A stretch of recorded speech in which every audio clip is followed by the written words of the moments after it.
Thursday, the 17th of March, and it's St Patrick's Day, and I probably look and sound like I have been in an Irish pub somewhere in the middle of New York, having it large with various whiskies and Guinnesses and everything like that. But unfortunately, that's not the case. Or kind of fortunately, because that would do me some serious damage. I am absolutely stuffed full of cold. I feel utterly terrible. Stuffed up nose, coughing, sore throat, fevers, the lot, everything. Man flu, it's the worst thing ever. So I still need to progress with the challenge. Hopefully a couple of drams will actually make me feel a little better.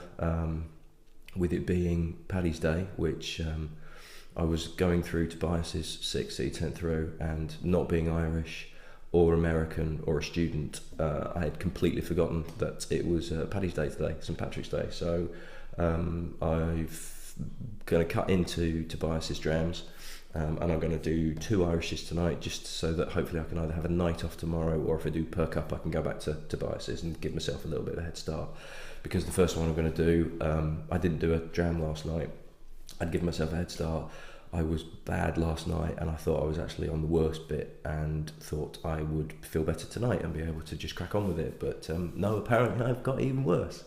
So yeah, I do apologise in advance for some potential sniffling, some hacking coughs. I'm hoping not, and just a general malaise in my style tonight. So anyway, we're going to do 2 tonight, and they're both going to be Irish because it's daft not to. So the first one I'm going to do is I put a vote on Twitter, on my Twitter feed. Check out the end credits, it's got my Twitter handle on there. You can follow me on Twitter. Oh, I sound so social media-y. But I put a poll on there as to which one I'd do first, and I think I got 1 vote, so it was 100% vote for the other one. But it makes sense for me to do this one first because it's actually the biggest selling and the most well known, and it's the biggest selling in America. So the first one I'm going to do is Jameson's. The second one will be Bushmills, but it will be the Bushmills single malt 10-year-old. So I feel like my nose is streaming, and I know it's not, but yeah, this could be quite grim for you watching, as I've got like stuff coming out my head. So yes, Jameson's, biggest selling Irish whiskey in the world, certainly in America. And now this one, this miniature, I actually received in one of 4 boxes that arrived over the last 2 days. And after I'd gone through all these boxes and pulled everything out in amongst all the packing peanuts, I ended up with a selection of drams that had been donated that looked like this.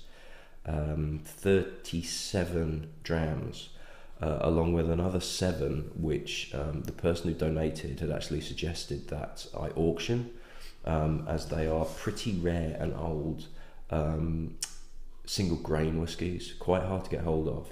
And his recommendation was actually to she, I'm assuming it's a he, the recommendation was to auction them, and actually whatever I sell them for, put that into the charity. It's an incredible donation. It is absolutely mind-blowing. I'm stunned. I'm humbled, and I'm stunned. It was fantastic. He has asked not to for his name to be given. He's asked for me not to mention who he is. So I'm simply going to call him Mr. X, and I will be sampling a number of those bottles through the next couple of months. But Mr. X, thank you from the bottom of my heart. It's incredible. It's got me in total numbers that I have available at the moment to 150. And yes, I still have another 200 to try and find from somewhere, but the fact I've even got to that number is just incredible, and a large chunk of it is what you've sent. I am stunned, absolutely stunned. It's incredible, and so heartwarming. It was, yeah, it really was. It really humbled me. So this was the first one. So it's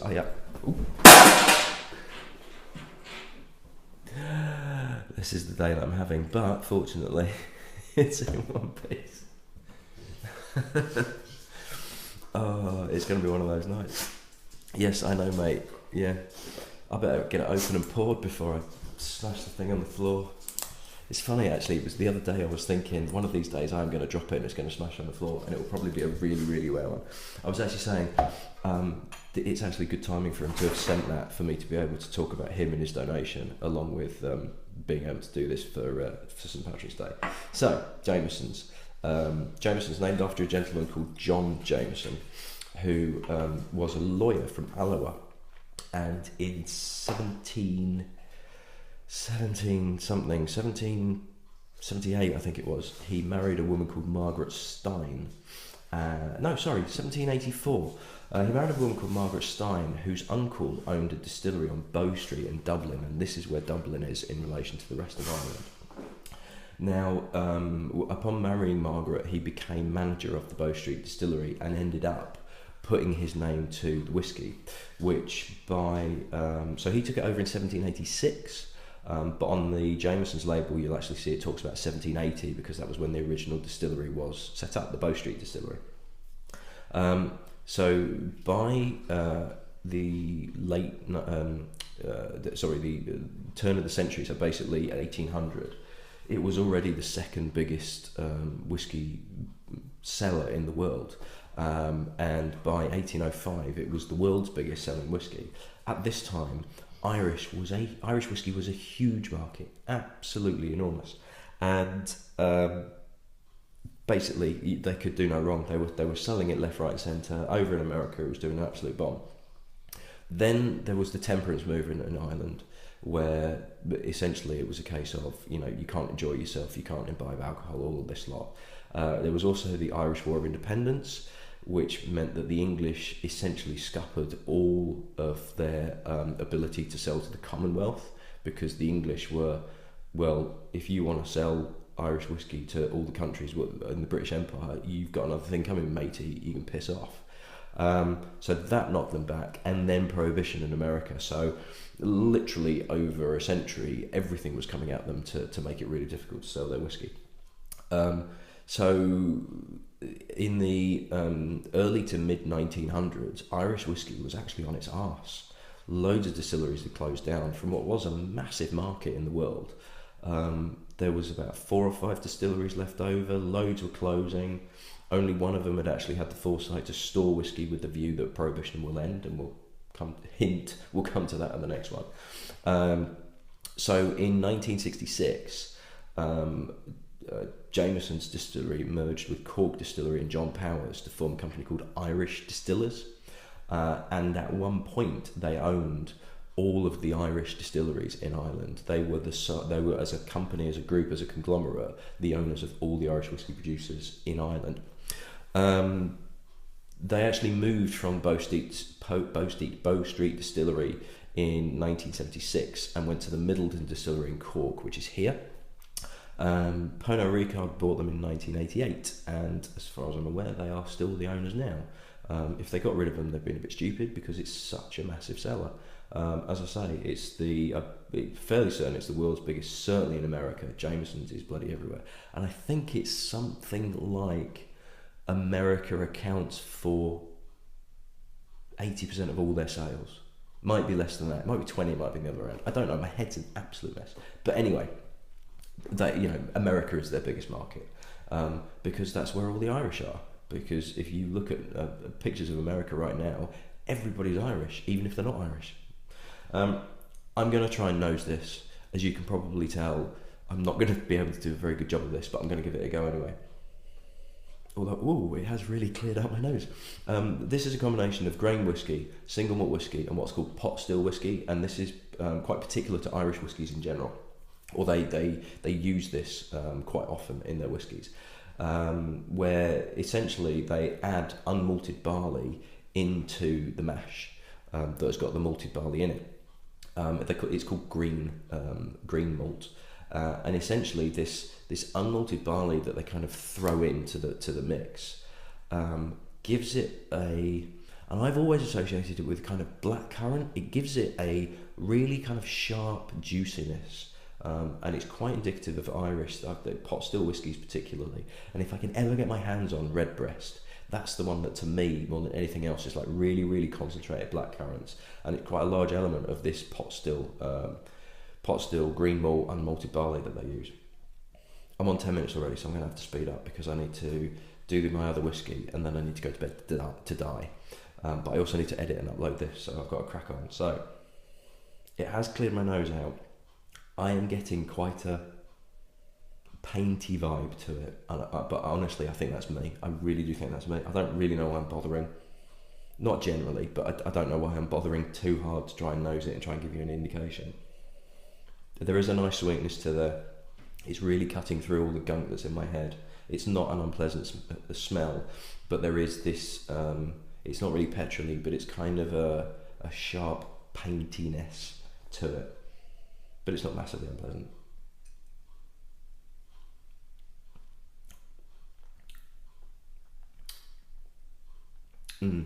And yeah, this green malt, this unmalted barley, this pot still. Pot still's a bit of a misnomer because pot still is also used as terminology for the actual stills themselves rather than a distillation technique.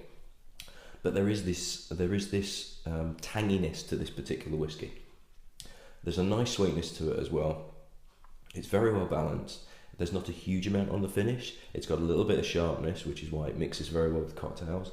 But it's got enough to it that actually drinking it neat is not unpleasant whatsoever. Jameson's, for such a massive brand, is one of those where it's eminently drinkable, and it's one of those where you can't really blame it for being so popular, because it is a very, very drinkable whiskey.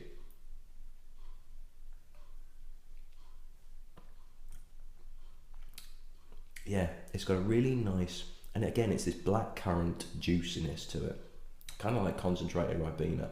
I know Ribena's a concentrate, but if you concentrate that concentrate down, so it's like a cube. But yeah, there is a definite blackcurrant vibe to it. There's a nice sweetness to it, but it's not a caramel sweetness or a... it's like this kind of hard candy feel that I get every now and again, where it's like Jolly Ranchers and that sort of mouth-wateringness to it.